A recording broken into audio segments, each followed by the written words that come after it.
Nyai Siti Walidah Ahmad Dahlan. Karya Sides Sudiarto.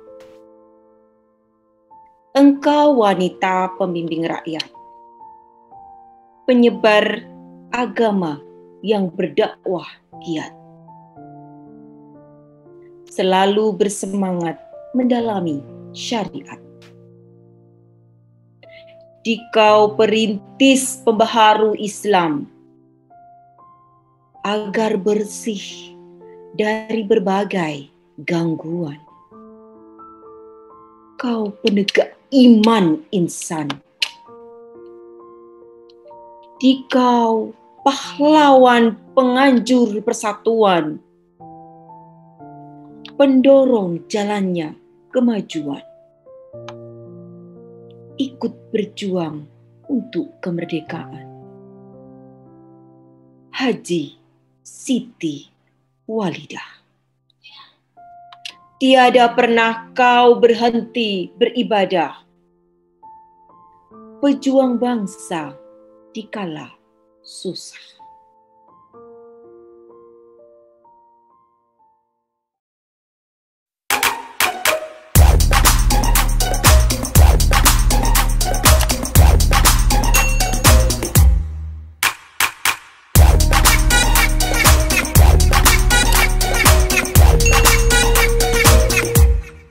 Assalamualaikum warahmatullahi wabarakatuh. Waalaikumsalam warahmatullahi wabarakatuh. Salam berkemajuan dari LPPM Universitas Muhammadiyah Jakarta bersama Profesor and Friends. Kali ini kita akan membicarakan tema yang menarik yang berkaitan dengan perempuan di era milenial dengan dua pakar kita. Kira-kira siapa ini, Bu Yuni? Ya, alhamdulillah telah bersama dengan kita adalah Profesor Masito yang merupakan ibunda dari kita, Profesor di Universitas Muhammadiyah Jakarta, yang beliau adalah merupakan ketua PP Aisyah dan juga banyak kiprah Mbak Lucy di dalam mengembangkan perempuan di Indonesia, terutama di era milenial. Dan juga bersama dengan kita juga adalah Dr. Rohimi Zamzam, yang merupakan juga tokoh Aisyah yang bersama dengan kita akan berbincang tentang dari sisi psikologi seorang perempuan di dalam menghadapi era pandemi ini. Silakan Bu Lucy untuk bisa memulainya. Iya, terima kasih Bu. Menarik sekali untuk membicarakan masalah perempuan di era milenial, terutama untuk menyikapi kondisi pandemi ini. Nah, Ibu Dr. Emi Rohimi Zamzam ini yang biasanya disapa dengan Ibu Dr. Emi ini, mohon maaf saya memanggilnya seperti itu. Ada beberapa hal yang menarik ini, bagaimana nih menyiapkan perempuan milenial di era sekarang ini dari perspektif psikologi. Silahkan Ibu. Baik, bismillahirrahmanirrahim. Assalamualaikum warahmatullahi wabarakatuh. Waalaikumsalam warahmatullahi wabarakatuh. Alhamdulillahillazi an'amana bi ni'matil iman wal islam wa nusolli ma'ala khairil anam Muhammadin wa ala alihi wa sahbihi ajmain amma ba'. Alhamdulillah, apresiasi yang tinggi kepada Ibu Profesor Dr. Masito MAG, Ibu Tri LPPM dan juga ya Ibu Lucy. Hari ini kita diberi kesempatan untuk hadir di tempat ini. Bunga di taman kini bersemi, bunga bersemi dalam fakta. Perempuan milenial yang islami menjadi tonggak perempuan berkemajuan. Ya, kita kasih tepuk tangan untuk Ibu Dr. Emi. Iya, memang bicara tentang perempuan, kesetaraan dalam perempuan gitu ya, sehingga perempuan juga mempunyai kesempatan. Nah, sekarang ini bicara tentang peluang dan juga akses dalam pembangunan, tentu dalam proses yang terjadi saat ini, di mana kemudian di era superkomputer, rekayasa genetik, inovasi dan lain-lain, yang tentu ini menjadi hal yang sangat luar biasa terjadi perubahan. Nah, kita akan melihat bagaimana seorang perempuan milenial ya. Perempuan milenial ini karakteristiknya adalah yang pertama percaya diri, dia penuh percaya diri. Yang kedua, ekspektasinya tinggi gitu ya, harapannya tinggi. Kemudian yang ketiga itu berorientasi pada prestasi. Artinya pada tataran kemudian bicara juga terkait dengan realitas yang perempuan di era milenial. Pertama, memang saat ini kita melihat bahwa perempuan itu berpendidikan, gitu ya. Yang kedua, perempuan berkontribusi pada tingkat faktor sosial dan juga ekonomi, dan juga pada titik tertentu itu ada kesetaraan yang terjadi pada perempuan. Nah, sebelum saya meninjau pada sisi psikologi, saya ingin juga mengatakan bahwa tadi kami dikenalkan sebagai pengurus pusat Aisyah. Di Aisyah atau Muhammadiyah, tagline milenial ini disamakan, diperimbangkan itu dengan perempuan berkemajuan, di mana kemudian memiliki alam pikir dan kondisi kehidupan yang maju tanpa hambatan, memiliki derajat yang sama dengan laki-laki tanpa diskriminasi, di hadapan Allah sama dengan kriteria penilaian dan ketakwaan. Saya kira nanti Bu Masito akan mendudukan itu ya, fungsi sama dalam ibadah dan sebagai khalifah Allah bertugas memuliakan akhlak, kemudian kemampuan alam berpikir dan potensinya baik, kemudian ada khususon kodrati yang tidak tergantikan, membangun relasi yang harmonis dan juga mitra kerja yang sering saling takarum ya. Pada posisi kemudian melihat perempuan di era milenial ini atau perempuan berkemajuan ya pada sisi psikologis, kita melihat bahwa kalau melihat generasi saat ini yang disebut ada beberapa tahapan generasi ya, yang salah satunya adalah generasi milenial yang lahir pada tahun 1981 periode 1994. Nah, generasi ini disebut dengan generasi milenial ya, karena pada saat lahir itu teknologi berkembang dengan pesat. Kehadiran komputer, game, gadget, dan lain-lain itu juga merupakan hal yang sangat luar biasa tersambung dengan kecanggihan internet. Nah, ini penting mendudukan bahwa dengan apa yang tadi karakteristik perempuan milenial ditambah dengan kemudian ciri generasi Y ini yang penuh ide-ide visioner, inovatif gitu ya, dan pengetahuan impact-nya luar biasa, ambisius dalam bekerja, dan juga penuh peluang ya untuk menuju kesuksesan. Saya kira ini penting melihat dengan segala sudut kacamata ya, yang kemudian pada sisi secara karakteristik yang kita lihat di generasi milenial ini, tentu perempuan milenial itu juga memiliki kriteria yang sama seperti ini. Maka pada sisi psikologis memang persiapan nanti bagaimana kemudian menghadapi kebalikan atau dampak dari terjadinya proses secara psikologis yang dihadapi perempuan ini penting juga secara tindak lanjut kita akan diskusikan gitu ya. Oke. Ya. Iya. Menarik juga ini. Menarik ini Mbak Lucy ya. Alhamdulillah. Iya. Mungkin bisa ditambahkan dari Profesor Masito tadi yang disampaikan oleh Ibu Dr. Emi adalah tentang fungsi perempuan dalam Islam nih. Supaya kita para pemirsa di rumah bisa menempatkan diri menjadi seorang perempuan yang Islami dan bisa menjadi penerang buat rumah tangga kita, menjadi pembahagia buat rumah tangga. Silakan Profesor Masito. Ya, terima kasih Mbak Tri ya. Ya, assalamualaikum warahmatullahi wabarakatuh. Waalaikumsalam warahmatullahi wabarakatuh. Ya, alhamdulillahirabbil alamin wa bihi nasta'in ala umuri dunya waddin wassalatu wassalamu ala asyrafil mursalin Muhammadin wa ala alihi wa sahbihi ajmain amma ba'd. Yang saya banggakan ini Ketua LPPM beserta jajarannya, ini Mbak Lucy Andriani yang konon ketika di kampus awalnya itu di mana itu teman saya merasa kehilangan tuh rektornya. Muhammadiyah Sidoarjo Ibu. Ketika Mbak Lucy hijrah ke UMJ gitu ya.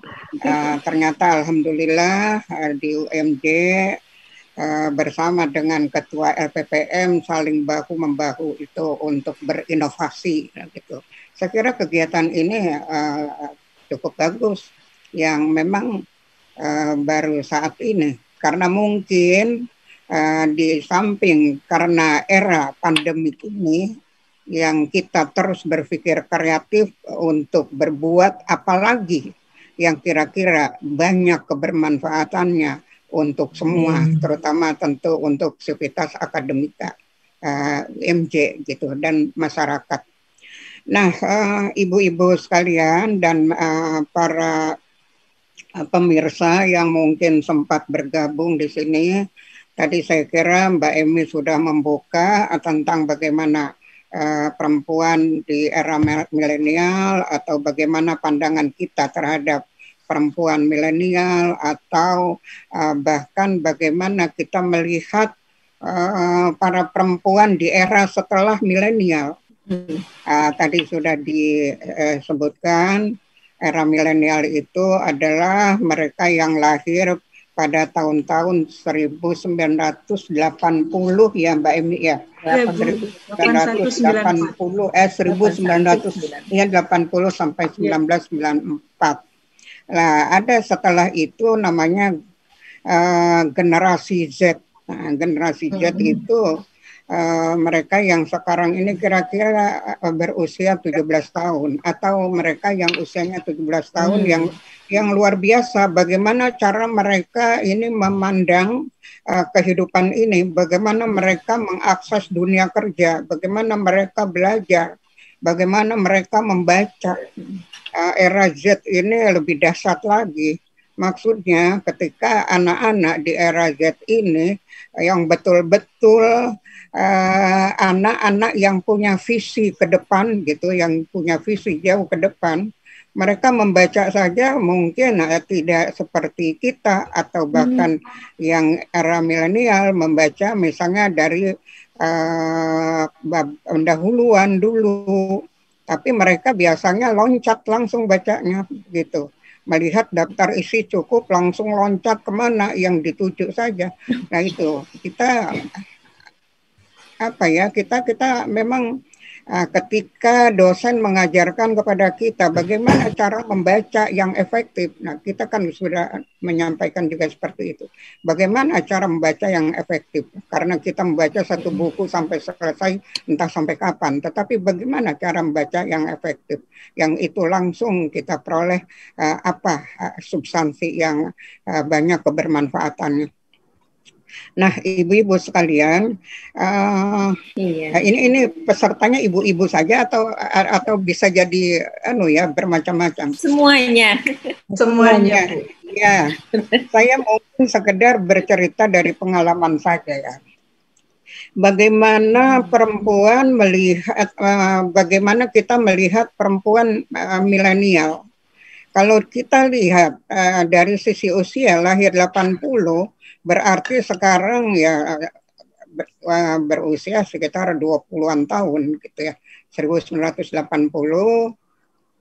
ya betul, sekitar 20-an tahun. Nah, tetapi juga jangan mungkin kita batasi. Kalau saya melihat sekarang ini kesadaran perempuan itu cukup tinggi untuk mereka terus berprestasi. Katakanlah misalnya pengalaman saya di KOWANI, di Kongres Wanita Indonesia, itu justru banyak pensiunan yang ternyata masih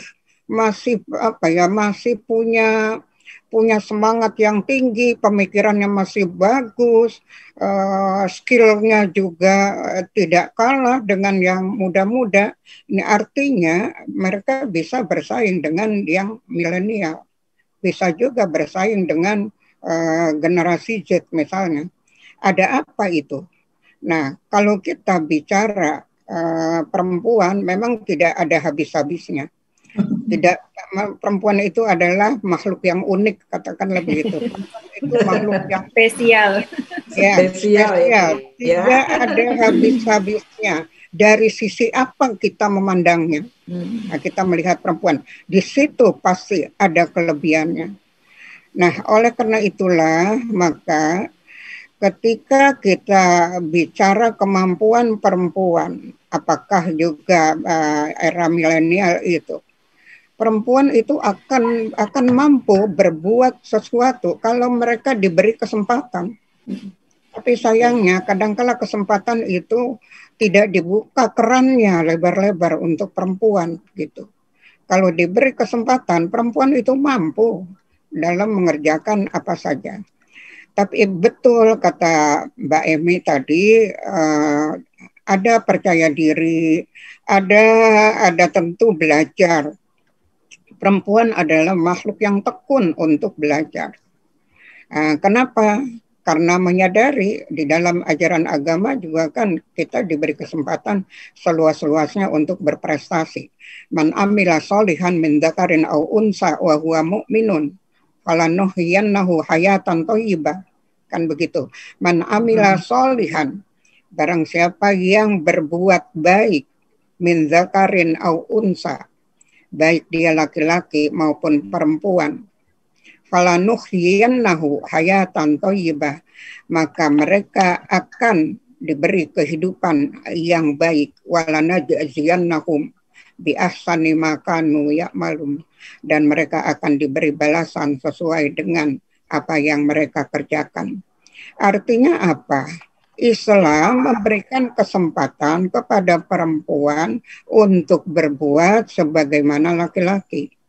Mereka mendapat pahala apa yang mereka kerjakan. Kita tidak perlu risau ketika kita maju, mungkin karena tidak ada contoh. Al-Quran banyak sekali memberikan contoh untuk bagaimana perempuan-perempuan di dalam Al-Quran.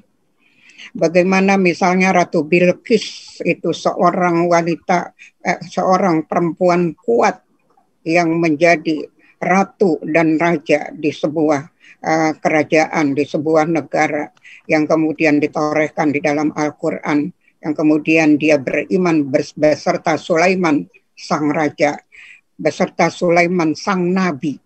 Ratu Bilqis itu, bagaimana dia seorang ratu yang memimpin sebuah kerajaan.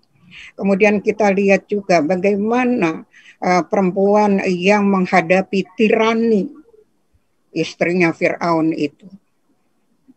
Dia adalah perempuan kuat yang bisa melawan suaminya sendiri ketika suaminya zolim misalnya.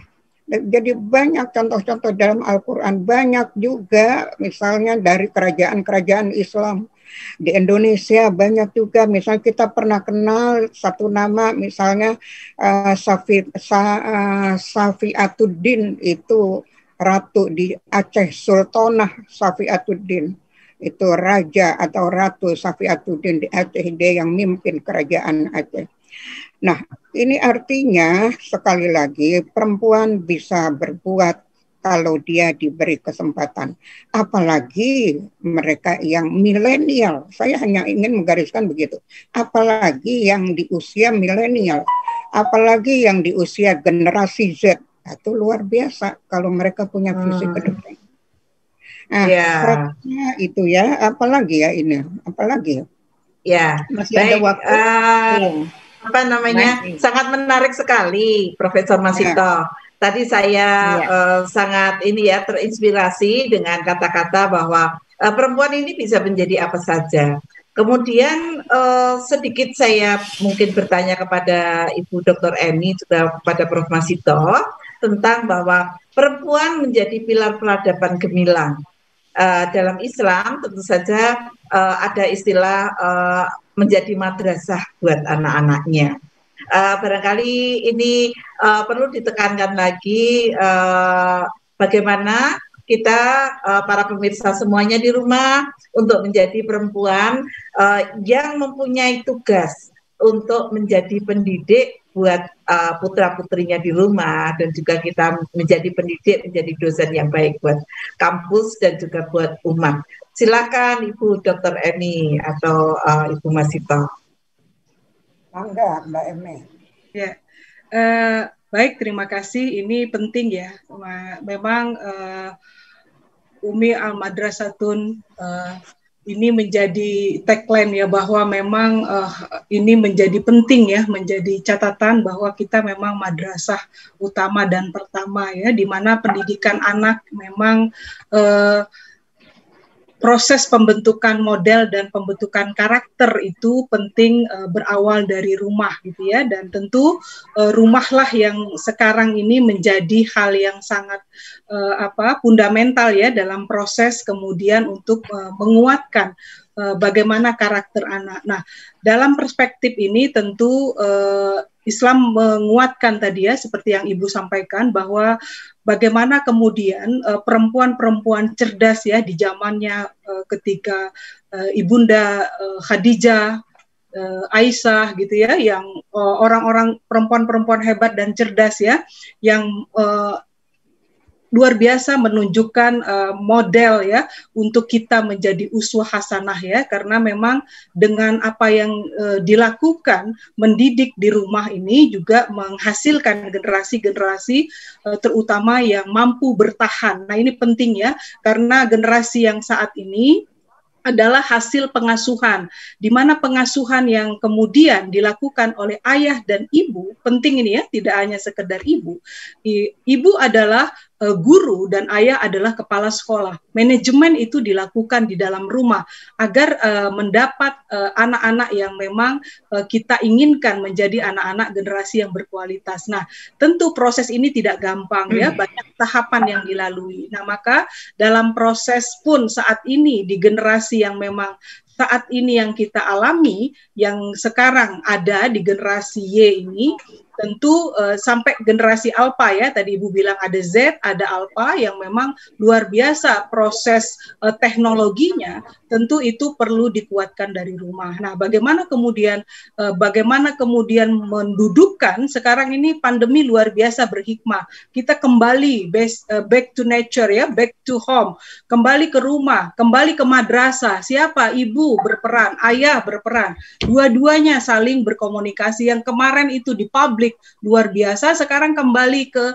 rumah domestik. Bagaimana kemudian walaupun dengan proses yang mungkin bertahap ya, banyak juga resiliensi yang hal yang mungkin dalam ketahanan yang dilakukan oleh anak dikuatkan itu juga dialami orang tua. Nah, generasi Y ini harus punya pondasi. Maka ketika kita bicara generasi X dan baby booms itu ya, itu kekuatan resiliensinya luar biasa ya, bisa bertahan sampai detik ini. Nah, generasi Y, Z dan Alpha itu juga penting untuk kemudian tadi Ibu kembali ke rumah dalam konsep kemudian sebagai guru, dan tentu kepala sekolahnya adalah ayah. Jadi kolaborasi dua orang ini penting untuk pendidikan karakter ya di rumahnya masing-masing. Iya. Saya kira itu.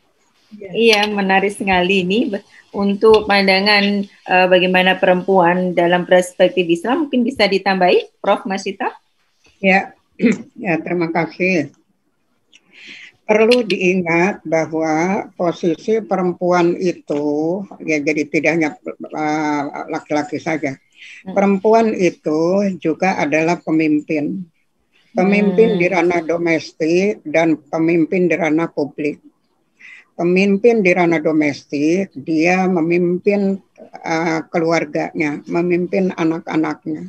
Memimpin di sini tentu dimulai dari melahirkan, kemudian memelihara, mendidik, membesarkan, dan seterusnya. Makanya disebut tadi sama Mbak Emi bahwa ibu al-ummu madrasatul ula atau madrasatul awal. Ibu adalah pendidik pertama dan utama. Dari tangan ibulah anak-anak itu akan menjadi apa? Anak-anak akan menjadi siapa? Ingat Napoleon Bonaparte, dia mengatakan bahwa apa yang aku lakukan sekarang adalah karena bentukan ibuku. Karena bentukan ibuku. Apa yang aku sekarang menjadi apa? Karena adalah hasil didikan ibuku. Kalau kita melihat dari kacamata agama, katakanlah begitu, ummun ibu adalah bahasa Arabnya ummun. Ummun berasal dari akar kata yang sama dengan umat dan imam. Tiga kata ini sama-sama bermuara kepada sesuatu yang diteladani. Umun yang diteladani, umat yang diteladani, imam, pemimpin yang diteladani. Imam yang bisa diteladani, dia lahir dari umun yang bisa diteladani. Umat yang bisa diteladani, lahir dari umun yang bisa diteladani. Oleh karena itu, jika seorang umun yang tidak bisa diteladani, maka dia tidak akan bisa melahirkan umat dan imam yang bisa diteladani. Oleh karena itulah fungsi umun di sini sangat-sangat menentukan dan strategis. Oleh karena itulah Allah memberikan kelebihan kepada kaum ummahat pada umun dua hal. Yang pertama, umun atau setiap ibu itu secara psikologis dia sangat dekat dengan anaknya. Ketika anaknya sakit atau ketika anaknya mengalami musibah atau apa, ibulah yang pertama kali merasakan sesuatu, ada daya tarik, ada kontak batin. Karena memang ibu diberikan kelebihan oleh Allah secara psikologis. Secara fisik, dengan bentuk seperti yang kita miliki sekarang, anak-anak merasa aman, tentram, nyaman di dalam dekapan ibunya. Ketika nangis anak-anak itu begitu di dekap ibunya, dia langsung berhenti menangisnya. Itulah kelebihan-kelebihan yang diberikan oleh Allah kepada seorang ibu. Oleh karena itulah tugas mendidik di tangan ibu yang sangat menentukan. Nah, itu peran di ranah domestik. Peran perempuan sebagai pemimpin di ranah publik, di masyarakat. Bagaimanapun kita ini punya tanggung jawab untuk memimpin di masyarakatnya. Masyarakat mana? Ya, bisa masyarakat sekolah, bisa masyarakat di kampus, bisa di mana lagi ketika kita bergaul. Jadilah kita pemimpin masyarakat, maksudnya orang yang bisa diteladani oleh masyarakatnya dimanapun kita berada. Itulah yang dianjurkan oleh Allah dan Rasul-Nya. Nah, dengan begitu, maka jika kita niatnya lurus begitu, itu insya Allah kita akan bisa berbuat sesuai dengan yang diamanahkan oleh Allah. Nah, saya ingin mengkaitkan dengan begini. Kenapa? Nah, ini ya, padahal ya perempuan itu diberi kesempatan apapun itu mampu. Tetapi mengapa kalau kita lihat Indonesia memberikan kuota kepada perempuan 30% di dalam berbagai kedudukan. Tapi siapa yang salah? Ketika misalnya di legislatif tidak memenuhi kuota 30%. Siapa yang salah? Apakah perempuannya yang tidak mampu? Kemudian katakanlah sebagai ASN di kementerian-kementerian di pemerintahan itu, kenapa juga tidak mencapai 30%? Apakah kesempatan yang tidak diberikan kepada perempuan? Nah, ini mungkin menjadi PR LPPM ini. Tuh, diteliti itu. Iya, bagaimana untuk itu? riset. Nah, gitu ya. Karena fungsi LPPM kan meneliti itu. Nah, gimana? Siapa ini yang salah gitu? Di mana yang keliru? Tuh ya. Saya kira itu mungkin nanti silakan kalau ada muncul pertanyaan. Iya, hari ini alhamdulillah ya Bu Lucy ya, dan kita semua para pemirsa mendapatkan pencerahan yang luar biasa, yang keren tentang perempuan di era milenial. Sedikit lagi yang perlu kami kulik lagi nih Bu Dr. Emi juga Profesor Masito. Kadang-kadang kita melihat pandemi COVID-19 ini sebagai bencana. Tetapi perlu kita lihat juga bahwa pandemi COVID-19 ini adalah sebagai proses untuk mempercepat daripada bisa kerja di rumah, tapi akhirnya kan tadi perempuan sebagai madrasah di rumah, tetapi sekarang kita juga berfungsi rumah itu sebagai kantor kita semua. Nah, padahal kan artinya bahwa rumah itu harus berbagi kamar sana untuk siapa anak, misalnya anaknya 2 gitu ya, berarti ada 2 tempat, terus kemudian ada ayah dan ibunya. Tentu saja ini semua memberikan suatu proses nih Bu Emi, bagaimana secara psikologis di dalam pendekatan supaya kita bisa memberikan pandemi COVID ini sebagai berkah dan juga menjadikan kita lagi maju lagi. Tadi dikatakan sama Profesor Masito bahwa perempuan itu bisa apa aja gitu. Silakan Masito dan Bu Dr. Emi. Silakan. Baik.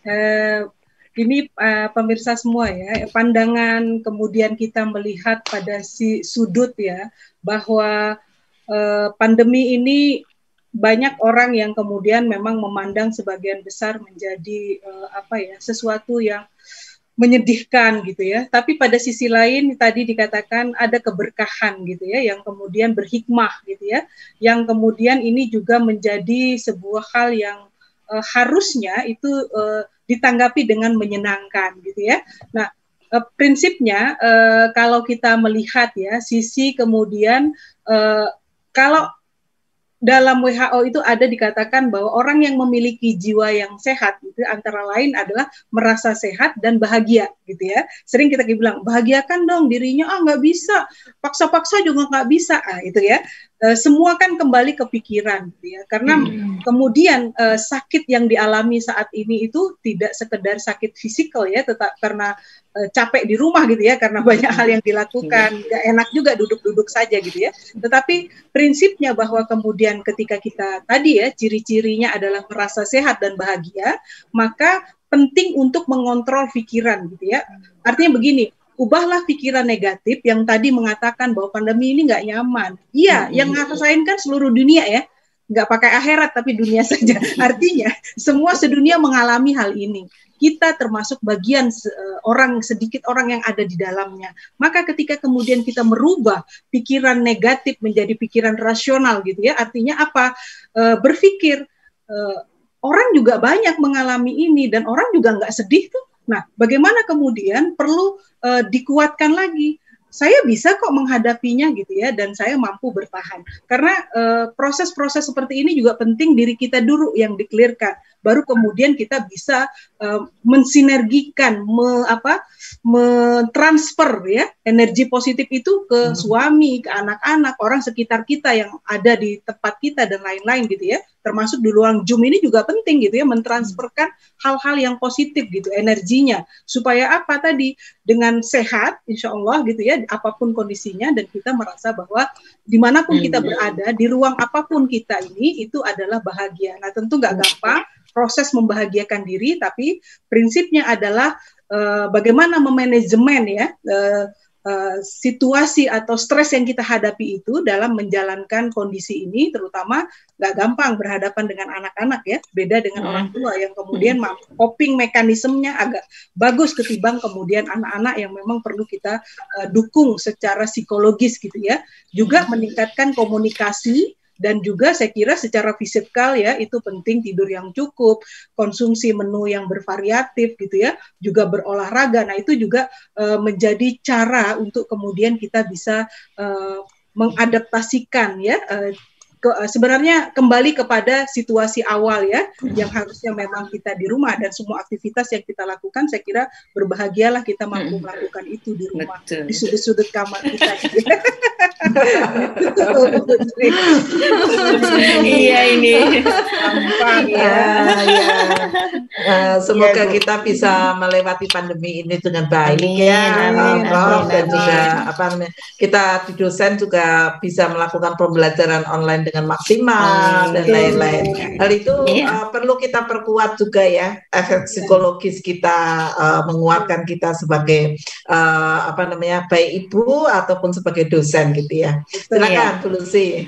Iya, ini pertanyaan terakhir juga sekaligus sebagai closing statement. Kami meminta dari Prof. Masito dan juga Ibu Dr. Emi Zamzam, kira-kira apa nih yang harus disiapkan bagi orang tua milenial dan juga generasi milenial untuk menghadapi tantangan zaman di era kekinian ini yang berat sekali menurut saya sebagai orang tua dan juga generasi milenial ini, karena ada media yang sangat pesat sekali yang berpengaruh, yang lingkungannya juga yang sangat pesat sekali perubahannya. Kira-kira apa yang perlu dipersiapkan ini, Bu? Terima kasih. Silakan Ibu Emi dulu atau Ibu Profesor Masito dulu. Silakan Ibu. Iya. Yang sebelum saya nanti sekaligus saja, sebelum kita bicara apa yang harus kita persiapkan untuk generasi milenial itu, tapi bahwa ada hal yang saya garis bawahi adalah filosofi berubah itu sebuah keniscayaan. Filosofi perubahan itu sebuah keniscayaan. Tidak ada yang abadi di dunia ini kecuali perubahan itu sendiri. Tidak ada yang abadi di dunia ini kecuali perubahan itu sendiri.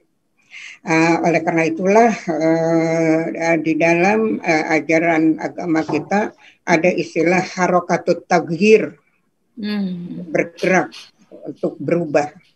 Di samping harokatul islamiyah, harokatul amal, harokatul ilmi, di Muhammadiyah itu kan kita sosialisasikan seperti itu.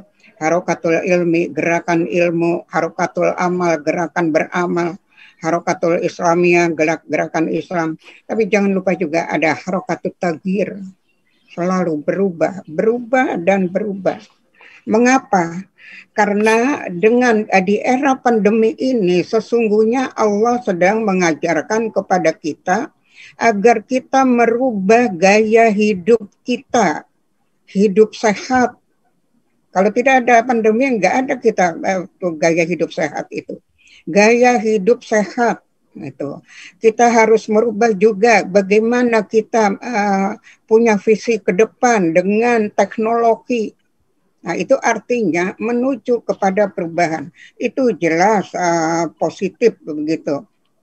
Jadi punya visi jauh ke depan, dengan teknologi kita akrab, dengan kebersihan kita sudah terbiasa. Ini saya kira sesungguhnya Allah sedang mengajarkan kepada umat manusia agar bersih, jangan jorok gitu. Kalau istilah pasar itu, jangan makan apa saja. Makan makanan yang bersih, makan makanan yang kalau Islam yang halalan thayyibah. Jadi insya Allah kalau halalan thayyibah dijamin itu, gitu ya.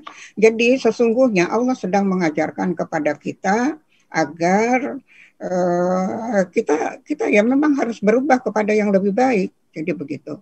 Nah, kalau kemudian kita kaitkan apa yang harus dipersiapkan untuk generasi milenial, ya sejalan dengan itu, punya visi jauh ke depan. Kalau punya visi jauh ke depan, otomatis dia akan mempersiapkan SDM-nya, SDI-nya, sumber daya insaninya. Bagaimana kalau mereka yang sumber daya insaninya pas-pasan, dia bisa hidup menantang zaman. Nah, jadi generasi milenial memang harus dipersiapkan sumber daya insaninya. Bukankah Nabi bersabda, "Idza wusidal amru ila ghairi ahlihi fantaziri sa'ah."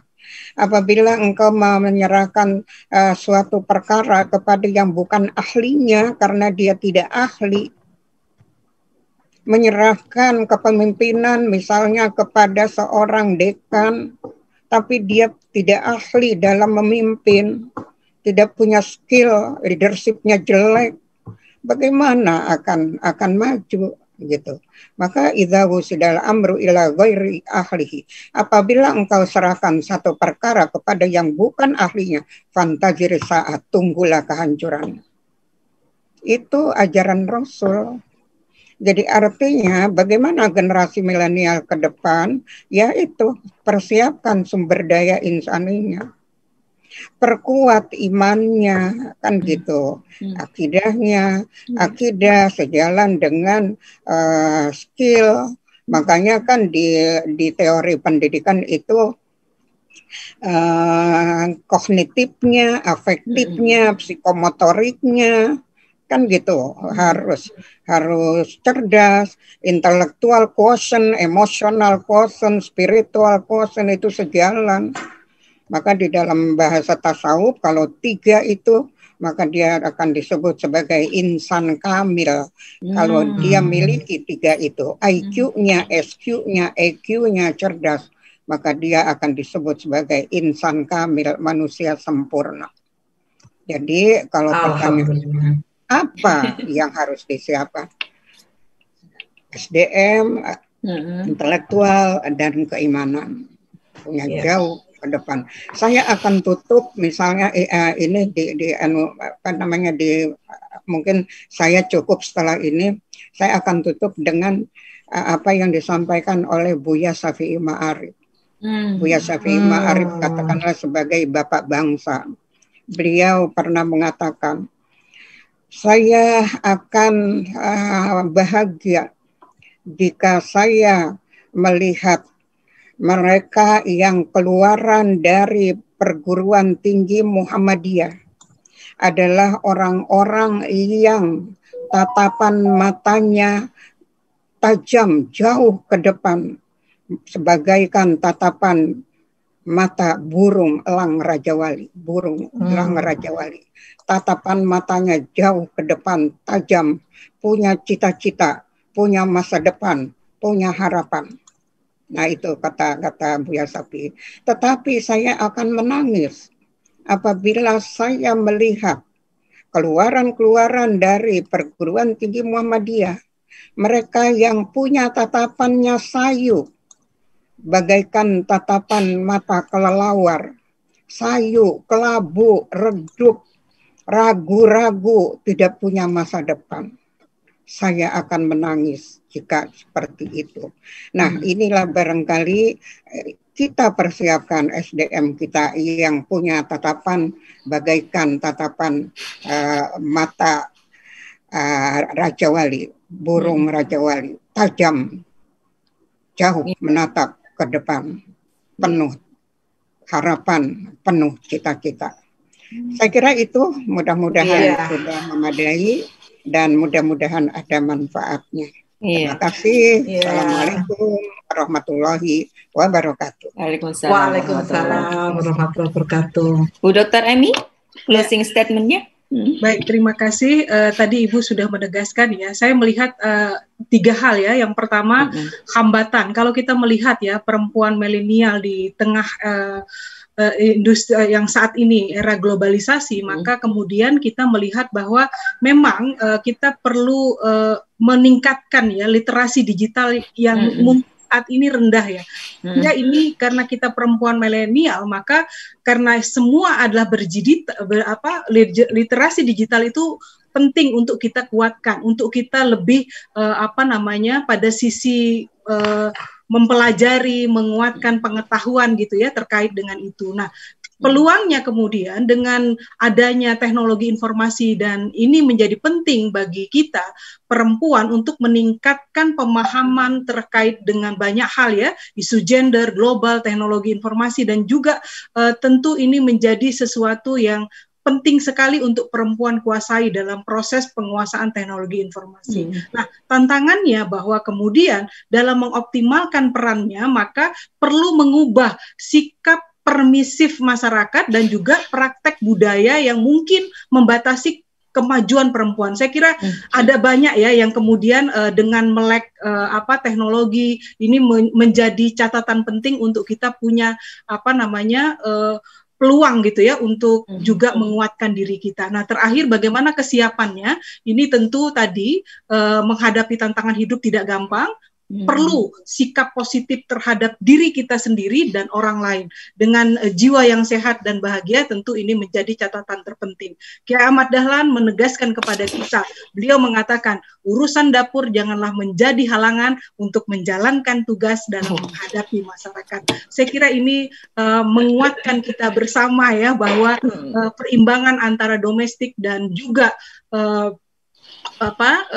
domestik dan juga publik itu juga seimbang. Saya kira itu yang kemudian dikuatkan Ki Ahmad Dahlan, dan ini menjadi isu gender aspiratif gitu ya, yang kemudian beliau menguatkan. Maka kalau Anda malu, kata beliau ya, apakah beliau begini bertanya, apakah kamu tidak malu jika auratmu dilihat laki-laki? Tentu jawabannya malu sekali. Nah, jika kau malu, mengapa jika kau sakit pergi ke dokter laki-laki? Apalagi ketika hendak melahirkan anak. Jika kau memang benar-benar malu, hendaklah kau harus belajar dan jadilah dokter, sehingga akan ada dokter perempuan. Saya kira ini juga menjadi hal yang penting ya, untuk kemudian kita mengatakan bahwa bagaimanapun Muhammadiyah ini sudah mendudukkan proses perempuan tadi, tidak sekedar milenial tapi juga perempuan yang berkemajuan. Saya kira itu menjadi closing saya. Mudah-mudahan menjadi diskusi yang penting. Suatu saat kita akan mengelaborasinya. Elok dibeli daun seledri, dibeli juga si bunga meranti. Sebagai perempuan yang harus menyadari berkiprah maju, derajat mulia menanti. Nasrun minallah wa fatun qarib wa basyiril mu'minin. Assalamualaikum warahmatullahi wabarakatuh. Waalaikumsalam warahmatullahi wabarakatuh. Alhamdulillah. Kalau saya puisinya, Mbak Tri, kalau saya puisinya, jika ada jarum yang patah, jangan hati. Jika ada kata-kata saya yang salah, tadi apa? Jangan disimpan di dalam peti. Ada kata yang salah, jangan disimpan di dalam hati. Ya, alhamdulillah. Kita semua terserahkan pada hari ini oleh Ibu Profesor dan juga Ibu Dr. Emi dan juga perempuan-perempuan tokoh Aisyah kita dan juga Muhammadiyah yang juga memberikan banyak pencerahan kepada para ibu-ibu dan juga kita semua tentang bagaimana menghadapi pandemi COVID-19. Silakan Bu Lucy untuk ditutup. Terima kasih banyak kepada Ibu Profesor Masyito dan juga Ibu Dr. Rohimi Zamzam atas waktu dan kesempatannya yang berkenan untuk mengisi acara podcast Profesor and Friends. Salam berkemajuan dari LPPM Universitas Muhammadiyah Jakarta. Assalamualaikum warahmatullahi wabarakatuh. Waalaikumsalam warahmatullahi wabarakatuh. Salam berkemajuan.